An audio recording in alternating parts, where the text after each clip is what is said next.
Hello दोस्तों, नमस्ते। कैसे हैं आप सब? आशा करती हूँ आप सब स्वस्थ होंगे और मस्त होंगे। दोस्तों, मेरा नाम चंदन शर्मा है। मेरे यूट्यूब चैनल टीचिंग बाय चंदन शर्मा में आप सभी का स्वागत है। तो दोस्तों, आज हम बात करने वाले हैं भारतीय संविधान के बारे में।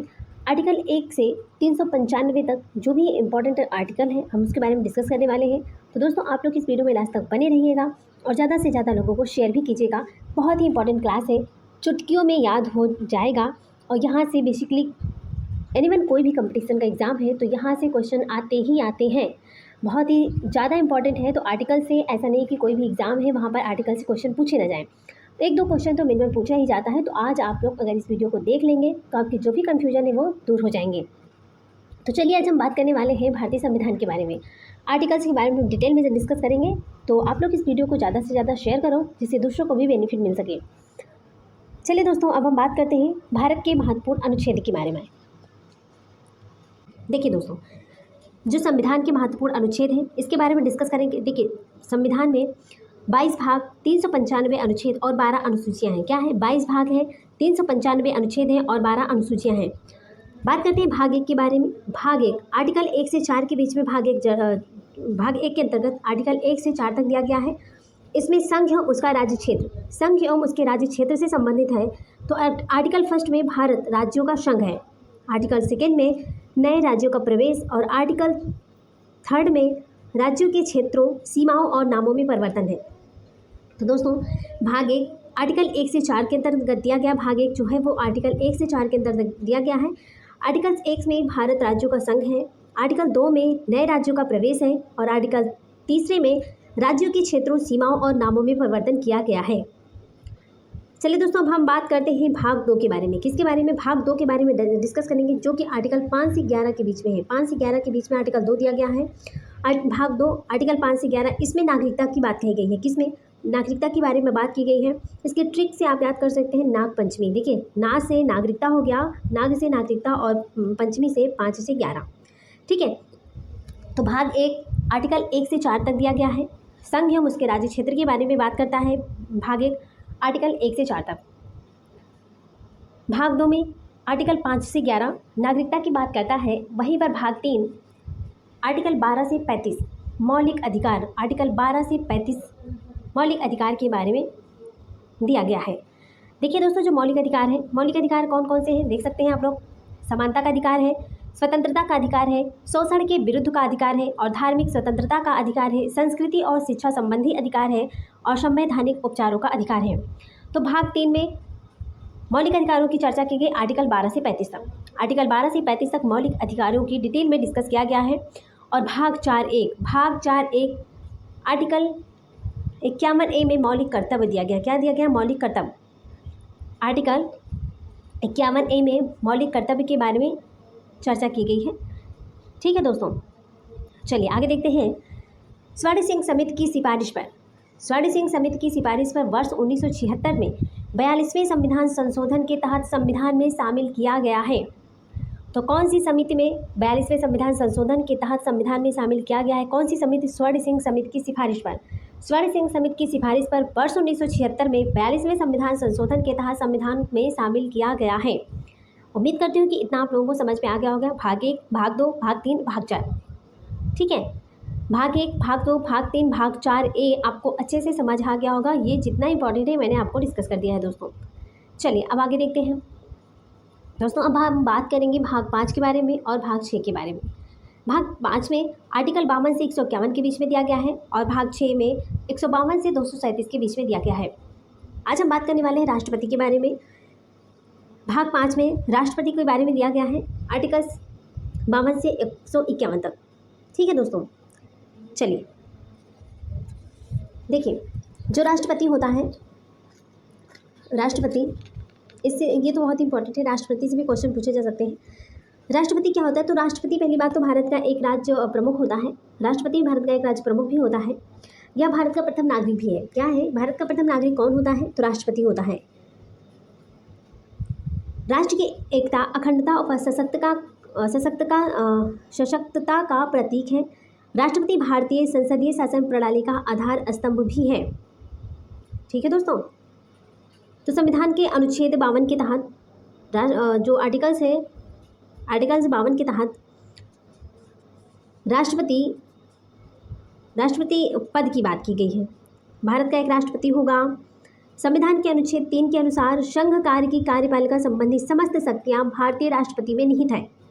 शक्ति और कार्य की बात की गई है अनुच्छेद 53 में।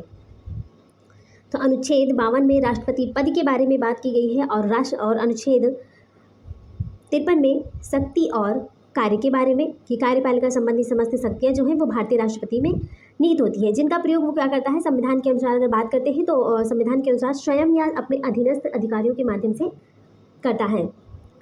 संघीय सरकार के सभी कार्य राष्ट्रपति के नाम से किए जाते हैं। केंद्र सरकार के सभी अधिकारी व कर्मचारी राष्ट्रपति के प्रसाद पर्यंत ही अपने पद पर बने रह सकते हैं। वह देश की रक्षा सेनाओं का सर्वोच्च सेनापति भी होता है। भारतीय राष्ट्रपति संघीय विधानमंडल जो संसद का अंग है तथा कार्यपालिका प्रमुख है।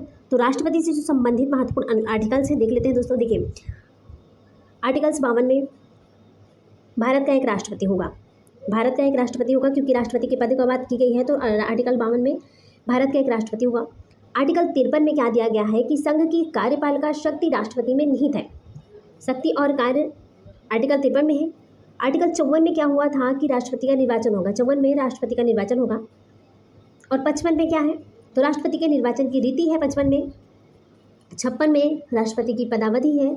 57 में पुनर्निर्वाचन के लिए आहताएँ हैं। 58 में राष्ट्रपति निर्वाचित होने वाली जो योग्यताएं होती हैं। 59 में राष्ट्रपति के पद के लिए शर्तें हैं। और 60 में राष्ट्रपति के द्वारा शपथ या प्रतिज्ञान भी है। और 61 में राष्ट्रपति पर महाभियोग चलाने की प्रक्रिया है। यहाँ पर देख सकते हैं 61 में महाभियोग है। 72 में क्या है, राष्ट्रपति की क्षमादान आदि शक्तियाँ हैं। 72 में राष्ट्रपति की क्षमादान आदि शक्तियाँ हैं। और आर्टिकल 123 में अध्यादेश है। आर्टिकल 143 में सुप्रीम कोर्ट से सलाह। आर्टिकल 143 में क्या है, जो है सुप्रीम कोर्ट से सलाह है। ठीक है दोस्तों, चलिए अब यहीं पर बात करते हैं भाग 6 के बारे में। भाग 6 आर्टिकल्स 152 से 237। आर्टिकल्स 152 से 237 के बारे में बात करते हैं। राज्यपाल के बारे में, किसके बारे में दोस्तों, राज्यपाल के बारे में बात करते हैं।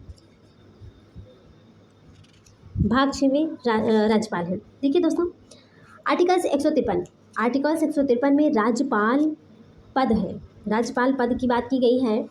यहाँ पर ऐसे ट्रिक से भी देख सकते हैं। भाग 5 और भाग 6 को मैंने बाइलिंगुअल लिख दिया है, यहाँ पर आपको कन्फ्यूजन न हो। भाग 5 है, भाग 6 है, ठीक है। और अगर 52 में एक काउंट कर देंगे 53 हो जाए, 53 में एक काउंट करेंगे 54 हो जाएगा, और 54 में एक काउंट करेंगे 55 हो जाएगा। आप 1 बाद में लगा लीजिएगा। 52 में आर्टिकल्स 52 में राष्ट्रपति पद की बात की गई है। वहीं पर आर्टिकल 153 में राज्यपाल पद की बात की गई है। आर्टिकल 53 में शक्ति कार्य की बात की गई है। और आर्टिकल 153 में क्या है, राज्यपाल पद की बात की गई है। आर्टिकल 154 में शक्ति कार्य, जो राज्यपाल की शक्ति कार्य के बारे में बात की गई है। और आर्टिकल 155 में निर्वाचन, राज्यपाल का जो निर्वाचन है उसके बारे में डिस्कस किया गया है। अब बात करते हैं दोस्तों उपराष्ट्रपति के बारे में। किसके, उपराष्ट्रपति के बारे में। उपराष्ट्रपति की जो क्या क्या है, तो उपराष्ट्रपति क्या होता है। उपराष्ट्रपति का अगर बात करते हैं तो उपराष्ट्रपति जो होता है, इनका जो आप लोग देख सकते हैं उपराष्ट्रपति जो होता है वो, उपराष्ट्रपति का जो पद होता है देश का दूसरा सर्वोच्च पद होता है। उपराष्ट्रपति का जो पद होता है देश का दूसरा सर्वोच्च पद होता है। पद क्रम में उसका पद राष्ट्रपति के बाद आता है। आप देख सकते हैं उपराष्ट्रपति का जो आर्टिकल 63 में उपराष्ट्रपति पद की बात की गई है। आर्टिकल 63 में उपराष्ट्रपति पद की बात की गई है। और आर्टिकल 64 में राज्यसभा के सभापति के रूप में कार्य करता है। जो राष्ट्रपति होता है कि राज्यसभा में सभापति के रूप में कार्य करता है। आर्टिकल 64 में क्या करता है, राज्यसभा के सभापति के रूप में कार्य करता है। दोस्तों बात करते हैं इनका जो कार्यकाल होता है, ये जो उपराष्ट्रपति का जो कार्यकाल होता है वो कितना होता है, तो उसके पद ग्रहण करने से 5 वर्ष तक होता है। कितना होता है, पद 5 वर्ष के लिए इनका भी कार्यकाल होता है। और इनकी योग्यताएं तो आप जैसा कि जानते हैं कि भारत का नागरिक हो, 35 वर्ष की आयु पूरी कर चुका हो, है ना, और राज्यसभा का चुनाव लड़ने के योग्य हो। तो ऐसी जो मतलब कि योग्यताएं होती हैं वो सारी योग्यताएं हैं। चलिए आगे देखते हैं। आगे हम बात करते हैं प्रधानमंत्री और मुख्यमंत्री के बारे में। किसके बारे में, प्रधानमंत्री और मुख्यमंत्री के बारे में अब डिस्कस करेंगे। प्रधानमंत्री की बात करते हैं तो प्रधानमंत्री जो होता है आर्टिकल 74 में मंत्रिमंडल की बात की गई है। आर्टिकल 74 में मंत्रिमंडल की बात की गई है। आर्टिकल 75 में प्रधानमंत्री, आर्टिकल 75 में प्रधानमंत्री की बात की गई है। आर्टिकल 76 में महान्यायवादी की। तो प्रधानमंत्री मुख्यमंत्री की आप यहाँ पर देख सकते हैं।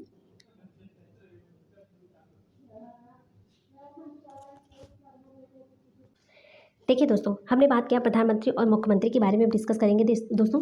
प्रधानमंत्री और मुख्यमंत्री, देखिए प्रधानमंत्री मुख्यमंत्री में आर्टिकल 74 में मंत्रिमंडल की बात की गई है और 75 में प्रधानमंत्री की और 76 में महान्यायवादी की। उसी में से अगर मुख्यमंत्री की बात करें तो मुख्यमंत्री के पद से अगर हम 11 माइनस कर देंगे, 11 माइनस कर देंगे तो अगर 63 में अगर 74 में 11 माइनस कर देंगे तो कितना हो जाएगा, 63 हो जाएगा। तो अगर प्रधानमंत्री आर्टिकल 74 में मंत्रिमंडल की बात की गई है तो मुख्यमंत्री में आर्टिकल 163 में मंत्रिमंडल की बात की गई है। 75 में प्रधानमंत्री की बात की गई है और 164 में मुख्यमंत्री की बात की गई है। 76 में महान्यायवादी हैं और अनुच्छेद 165 में महाधिवक्ता की बात की गई है।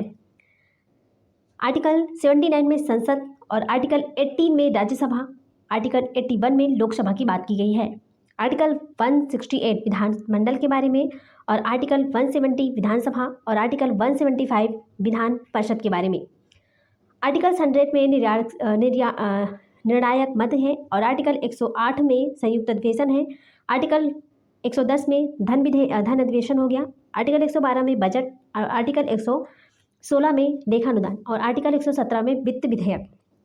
तो जो भी इम्पोर्टेंट आर्टिकल्स हैं हमने यहाँ पर डिस्कस कर दिया है दोस्तों। आप लोग यहाँ पर ऐसे बाइलिंगुअल नोट्स बनाइएगा और यहाँ पर प्रधानमंत्री का और मुख्यमंत्री जो भी आर्टिकल्स हैं उनको नोट डाउन कर लीजिएगा।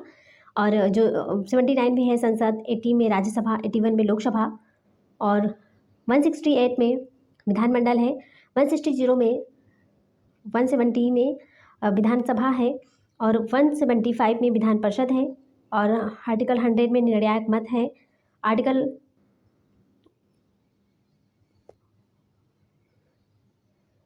चलिए आगे देखते हैं दोस्तों। अब दोस्तों हम बात करने वाले हैं सुप्रीम कोर्ट और हाई कोर्ट के बारे में। सुप्रीम कोर्ट, हाई कोर्ट में तो सुप्रीम कोर्ट आर्टिकल 124 में सुप्रीम कोर्ट के गठन की बात की गई है और आर्टिकल 131 में सुप्रीम कोर्ट के अधिकार की और आर्टिकल 148 में CAG की नियुक्ति के बारे में। वहीं पर हाई कोर्ट की बात करते हैं तो हाई कोर्ट की अगर बात करते हैं तो 214 आर्टिकल 214 में राज्यों के लिए हाई कोर्ट का गठन की बात की गई है और वहीं पर आर्टिकल 2 से 16 में हाई कोर्ट के गठन का, अगर 214 में राज्यों के लिए जो हाई कोर्ट है और अनुच्छेद 216 में हाई कोर्ट का गठन, इसके बारे में चर्चा की गई है। अब हम बात करते हैं राज्य और केंद्र के संबंध के बारे में। केंद्र और राज्य के संबंध के बारे में तो केंद्र और राज्य का जो संबंध है, आर्टिकल 249 में राज्य सूची विषय पर कानून बनाने की शक्ति, आर्टिकल 250 में आपातकाल के दौरान राज्य सूची विषय पर कानून बनाने की शक्ति है और आर्टिकल 262 में नदी जल विवाद, आर्टिकल 263 में अंतर्राज्यीय परिषद, आर्टिकल 280 में वित्त आयोग, आर्टिकल 312 में अखिल भारतीय सेवा में जैसे IAS, IPS, IFS, इसके बारे में बात की गई है आर्टिकल 312 में। आर्टिकल 315 में संघ एवं राज्यों के लिए लोक सेवा आयोग की बात की गई है। आर्टिकल 315 में संघ एवं राज्य के लिए लोक सेवा आयोग की बातें की गई है। उम्मीद करती हूँ दोस्तों कि आपको सुप्रीम कोर्ट, हाई कोर्ट के बारे में मैंने डिस्कस कर लिया, आपको समझ में आ गया होगा। शार्ट नोट्स में आप लोग बना लीजिएगा और आर्टिकल्स को एक दो बार अगर जहाँ आप स्टडी रूम कर रहे हैं, जहाँ आप स्टडी करते हैं वहाँ रूम पर आप ऐसे पेज में लिखकर वहाँ पर चिपका लीजिए कि जितनी भी बार आप रूम में आए जाएँ, आपकी नज़रों के सामने अगर ये आर्टिकल्स रहेंगे तो आपको याद होते जाएंगे। सुप्रीम कोर्ट, हाई कोर्ट, प्रधानमंत्री, राज्य और मुख्यमंत्री, ठीक है, सबके बारे में आप लोग डिस्कस कर लीजिएगा। चलिए आगे देखते हैं दोस्तों। निर्वाचन आयोग, अब जो इम्पोर्टेंट निर्वाचन आयोग देख लेते हैं। अनुच्छेद 324 में निर्वाचन आयोग की बात की गई है। अनुच्छेद 343 में हिंदी, जो कि हमारी राजभाषा है, और हिंदी की लिपि क्या है तो देवनागरी है। हिंदी की लिपि क्या है, देवनागरी है। आर्टिकल 343 में राजभाषा की बात की गई। हिंदी एक राजभाषा है। आर्टिकल 343 में इसकी बात की गई है। वहीं पर आपातकाल की जो बात है, आर्टिकल 352 में राष्ट्रीय आपातकाल की बात की गई है और आर्टिकल 365 में राष्ट्रपति शासन की। तो राष्ट्रपति शासन की बात करते हैं कि अगर राष्ट्रपति शासन किस आर्टिकल के अंतर्गत लगता है तो आर्टिकल से 356 के अंतर्गत, और वित्तीय आपातकाल आर्टिकल 360 के अंतर्गत लगता है। वहीं पर बात करते हैं संविधान संशोधन की, तो आर्टिकल 368 में संविधान संशोधन की बात की गई है। आर्टिकल 368 में संविधान संशोधन, तो आर्टिकल 324 में निर्वाचन आयोग हो गया। आर्टिकल 343 में हिंदी राजभाषा है, इसकी लिपि देवनागरी है। और आर्टिकल 352 आपातकाल से संबंधित है, राष्ट्रीय आपातकाल है। और 356 में राष्ट्रपति शासन से, और वित्तीय आपातकाल जो होता है 360 पे है। संविधान संशोधन 368 संविधान संशोधन से संबंधित है। चलिए आगे बात करते हैं दोस्तों, जो भी इम्पोर्टेंट महत्वपूर्ण आर्टिकल्स है इसको देख लेते हैं, बहुत ही ज़्यादा इंपॉर्टेंट है। देखिए, आर्टिकल 17 में अस्पृश्यता के अंत की बात की गई है। आर्टिकल 29 में अल्पसंख्यक हितों का संरक्षण। आर्टिकल 40 में पंचायत राज्य प्रणाली। और देखिए दोस्तों, आर्टिकल जो इम्पोर्टेंट और भी आर्टिकल्स बचे हुए हैं, बहुत ही ज़्यादा इंपॉर्टेंट है। जैसे आर्टिकल 70 हो गया, यह अस्पृश्यता के अंत का। आर्टिकल 29 में अल्पसंख्यक हितों का संरक्षण की बात है। और आर्टिकल 40 में पंचायत राज प्रणाली से संबंधित है। आर्टिकल 32 संवैधानिक उपचारों के अधिकार से संबंधित है। तो चलिए दोस्तों, यहाँ पर हमारे जो भी आर्टिकल्स इंपॉर्टेंट आर्टिकल्स थे उसको हमने डिस्कस कर लिया है, बहुत ही इंपॉर्टेंट है। तो आप लोग इस वीडियो को मतलब एक बार में तो नहीं आना होगा, आप बार बार इसको रिवीजन कर लीजिएगा और इसका एक नोट्स बना लीजिएगा, एक शार्ट नोट्स बना लीजिए। एक पेज में आप आर्टिकल्स लिख लीजिए, प्रधानमंत्री और राष्ट्रपति के बारे में, एससी और एचसी सबके बारे में आप डिटेल में लिख लीजिए। और मतलब डिटेल में क्या लिखना है, जैसे मैंने शॉर्ट में लिखा है आर्टिकल्स, तो आप आर्टिकल्स और उसके जो इंपॉर्टेंट पॉइंट है मात्र, जैसे कि आर्टिकल 17 तो अस्पृश्यता का अंत, ऐसे लिख के एक पेज में एक वाइट पेपर ले लीजिए, उसमें लिख करके आप कलर पेन जो भी आपको यूज करना है यूज करके आप जहाँ पर स्टडी करते हैं ना वहीं पर सामने चिपका दीजिए। कि अगर आप कोई भी चीज़ अगर पढ़ रहे हैं, पॉलिटी अगर पढ़ रहे हैं, तो वहाँ से अगर आप पढ़ रहे हैं तो आपकी निगाह उस पर अगर 1-2 बार भी चली जाएगी ना, तो आपको ये आर्टिकल्स याद हो जाएंगे। तो आपको टेंशन लेने की ज़रूरत नहीं है, आपको 1-2 बार में याद हो जाएगा। ठीक है दोस्तों। अब चलिए दोस्तों, हमने जो भी इंपॉर्टेंट आर्टिकल्स है हमने डिस्कस कर लिया। अब हम इससे इंपॉर्टेंट जो क्वेश्चन है उसको हम देख लेते हैं। फटाफट जो क्वेश्चन है उसको भी हम एक नज़र में देख लेते हैं। ठीक है दोस्तों, चलिए मेरा फर्स्ट क्वेश्चन है कि भारतीय संविधान के जनक कौन है? भारतीय संविधान के जनक कौन है? इसका राइट आंसर हो जाएगा भीमराव अंबेडकर।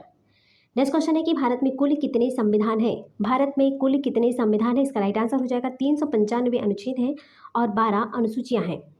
नेक्स्ट क्वेश्चन है कि कौन से अनुच्छेद के अंतर्गत हिंदी भाषा को राजकीय भाषा घोषित किया गया? अभी हमने पढ़ा था कि कौन सा अनुच्छेद है जिसके अंतर्गत हिंदी भाषा को राजकीय भाषा घोषित किया गया है। इसका राइट आंसर हो जाएगा आर्टिकल्स 343 343 में हिंदी एक राजभाषा है, इसके बारे में दिया गया है। चलिए आगे देखते हैं दोस्तों कि संविधान निर्माण में कुल कितने सदस्य थे? संविधान निर्माण में कुल कितने सदस्य थे, ये पूछा गया है ना। इसका राइट आंसर हो जाएगा 229 सदस्य थे। नेक्स्ट क्वेश्चन है हमारा कि दुनिया का सबसे अच्छा संविधान किसका है? तो दुनिया का सबसे अच्छा संविधान भारत का संविधान है, क्योंकि भारत का संविधान लिखित संविधान है, लचीला संविधान है, तो इसलिए दुनिया का सबसे अच्छा संविधान हमारे भारत का है। नेक्स्ट क्वेश्चन पे चलते हैं कि संविधान के अंतिम पेज पर किसका नाम लिखा है? संविधान के अंतिम पेज पर किसका नाम लिखा है? इसका राइट आंसर हो जाएगा प्रेम बिहारी नारायण रायजादा की, इन्होंने ही अपने हाथों से लिखा था।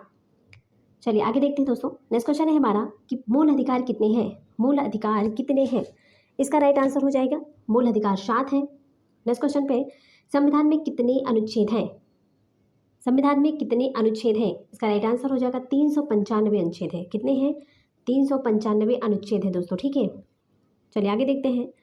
संविधान में किसकी तस्वीर है? तो संविधान में किसकी तस्वीर है? इसका राइट आंसर हो जाएगा श्री राम की। चलिए नेक्स्ट क्वेश्चन पे चलते हैं। कितने देशों ने संविधान को लिखा है? तो करीब 16 देशों 60 देशों ने संविधान को लिखा है। कितने देशों ने संविधान को लिखा है? तो करीब 60 देशों ने संविधान को लिखा है। नेक्स्ट क्वेश्चन है हमारा कि भारत के संविधान में कुल कितने भाग हैं? तो भारत के संविधान में टोटल 22 भाग हैं। कितने भाग हैं? टोटल 22 भाग हैं। नेक्स्ट क्वेश्चन पे चलते हैं। वर्तमान समय में कुल कितने अनुच्छेद हैं? तो वर्तमान समय में टोटल 395 अनुच्छेद हैं। चलिए नेक्स्ट क्वेश्चन पे चलते हैं। भारत के संविधान में कितने देशों से लिया गया है? भारत के संविधान में कितने देशों से लिया गया है? करीब 10 से ज़्यादा देशों से। हमारे जो संविधान है इसे 10 से ज़्यादा देशों से हम अपने संविधान में अलग अलग देशों से अलग अलग चीज़ें हमने लेकर उसको हमने बनाया अपने भारत के संविधान को। चलिए आगे देखते हैं संविधान को कहाँ रखा गया है। संविधान को कहाँ रखा गया है? इसका राइट आंसर हो जाएगा ग्वालियर की सेंट्रल लाइब्रेरी में। ग्वालियर के सेंट्रल लाइब्रेरी में संविधान को रखा गया है। नेक्स्ट क्वेश्चन है हमारा कि संविधान के पहले पन्ने पर किसका फोटो है? संविधान के पहले पन्ने पर किसका फोटो है? इसका राइट आंसर हो जाएगा भगवान राम की। नेक्स्ट क्वेश्चन पे चलते हैं। संविधान सभा की पहली महिला कौन थी? तो संविधान सभा की पहली महिला है सरोजनी नायडू। नेक्स्ट क्वेश्चन है, सबसे कठोर संविधान कहाँ का है? सबसे कठोर संविधान, बात करते हैं संविधान सभा की पहली महिला कौन थी? तो संविधान सभा की पहली महिला थी सरोजनी नायडू। कौन थी? सरोजनी नायडू। नेक्स्ट क्वेश्चन पे चलते हैं कि सबसे कठोर संविधान कहाँ का है? तो सबसे कठोर संविधान अमेरिका का है। नेक्स्ट क्वेश्चन पे चलते हैं, सबसे छोटा संविधान वाला देश कौन सा है? तो सबसे छोटा संविधान वाला देश है मोनाको। कौन सा है? मोनाको। और सबसे बड़ा भारत का है। सबसे बड़ा भारत का है, सबसे छोटा मोनाको का है। नेक्स्ट क्वेश्चन पे चलते हैं, संविधान का सबसे बड़ा कानून क्या है? भारत का सबसे बड़ा कानून क्या है? भारत का सबसे बड़ा कानून है संविधान। तो भारत का सबसे बड़ा कानून क्या है? संविधान है। नेक्स्ट क्वेश्चन पे चलते हैं कि संविधान पर हस्ताक्षर करने वाला पहला व्यक्ति कौन था? संविधान पर हस्ताक्षर करने वाला पहला व्यक्ति कौन था? इसका राइट आंसर हो जाएगा जवाहरलाल नेहरू। कौन था? जवाहरलाल नेहरू। चलिए नेक्स्ट देखते हैं। नेक्स्ट क्वेश्चन है हमारा कि दोस्तों संविधान सभा के अध्यक्ष कौन है? तो संविधान सभा के अध्यक्ष हैं doctor Rajendra Prasad. Next question पे चलते हैं कि भारत में कुल कितने धारा हैं? तो भारत में कुल 448 धारा है। भारत में कुल कितने धारा है? तो भारत में 448 धारा है। नेक्स्ट क्वेश्चन पे चलते हैं कि संविधान पूरा कब हुआ? संविधान पूरा कब हुआ? इसका राइट आंसर हो जाएगा 26 नवंबर 1949 को संविधान पूरा हुआ था। नेक्स्ट क्वेश्चन पे चलते हैं कि संविधान के बिना देश कौन से हैं? संविधान के बिना देश कौन कौन से हैं? जैसे न्यूजीलैंड है, इजराइल है, कनाडा है, सऊदी अरब है और अन्य देश भी है जो कि संविधान के बिना है। ये सारे देश में संविधान है ही नहीं है। नेक्स्ट क्वेश्चन पे चलते हैं कि संविधान सभा की कितनी बैठकें हुई थी? संविधान सभा की टोटल 166 बैठकें हुई थी।